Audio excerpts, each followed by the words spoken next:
How are we, everyone? Got another cracker for you guys today, and is the best map for almost everything in this game. Legendary drops, XP, gold. I'm just going to get right into it and show you. So what you want to do is you want to head over to your mission map. Now when you're at your mission map, what we're looking for is the top right, the Mask of Kelvin. You're going to go into that and you want to go to Act 3, the Face of Kelvin. Now it does have 3 clocks on it with the time metric, but don't worry. The strategy I'm going to show you today and the mobs to fight and the mobs not to fight, it is a very fast dungeon, and with a good 3 team or a good 4 team, it's easily done under 10 minutes and even quicker. Now you want to play this on rank 6. Even if it says it's over your power, play this on rank 6. With a good enough team of 3 or even 2, you will be able to get through it. Now I'll go ahead and show you that exact strategy right now, and I also have the good bits in the end with the drops of gear and all that sort. Alright, so as you come into the dungeon, got a floating pillar ahead of you. You obviously want to take that, but don't fall off like I have done before, because it will respawn you at the start of the pillar and not at the end, and it's just a drag and it can take too long.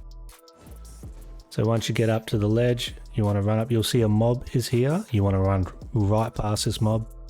Do not want to bother with them. They are more of the harder monsters anyway, so it would take too much time.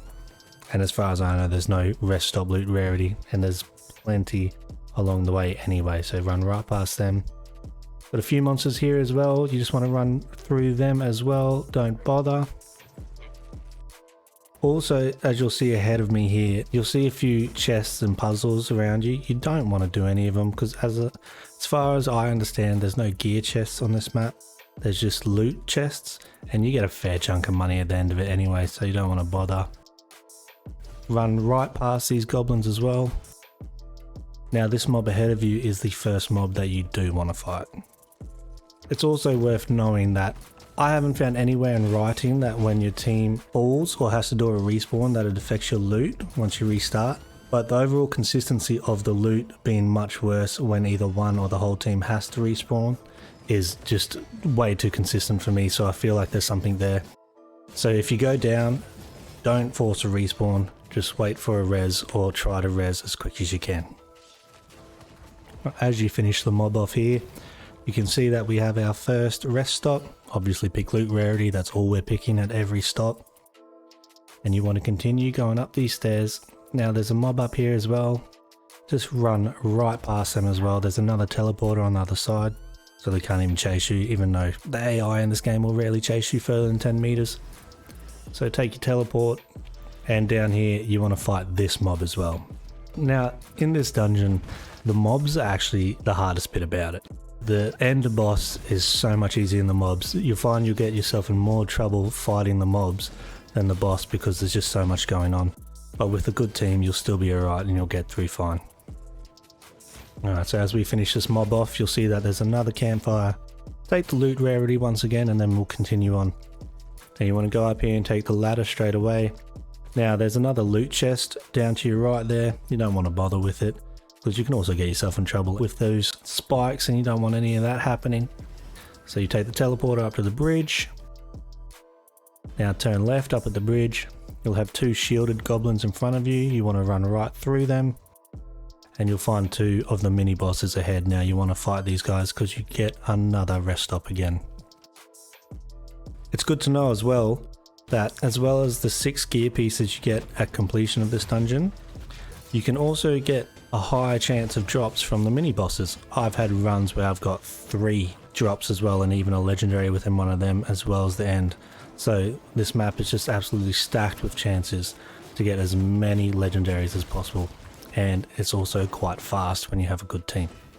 So you can see there the campfire came up. We didn't even have to fight the goblins, even though they came down. They're not necessary for the rest. So you go ahead and take the next teleporter.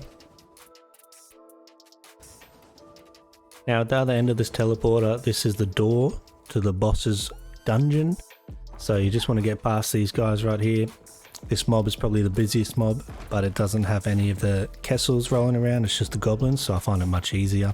It's also good to know as well that if you can possibly carry a friend that is level 1, if you have 2 or 3 players that are at 20 with good combat power. You can carry that level 1 through, he will get straight to level 10 in one run. The XP in this is just as dangerous and damaging as the loot. It is so good.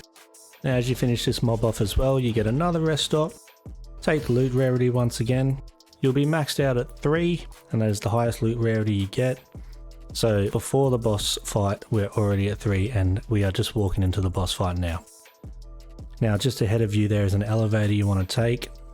So once all 3 of you are on the elevator, it's pretty obvious you want to take it right up to the boss, and we'll meet the damage sponge himself. Now for the biggest, coolest looking boss in my opinion, he is an absolute dunce. He's the biggest damage sponge in the game, and there's certain mechanics as to why, and with the right team, as you can see, we're only 3. We are high combat powers and level 20s, but there's only 3 of us. With 4 you would do this even quicker.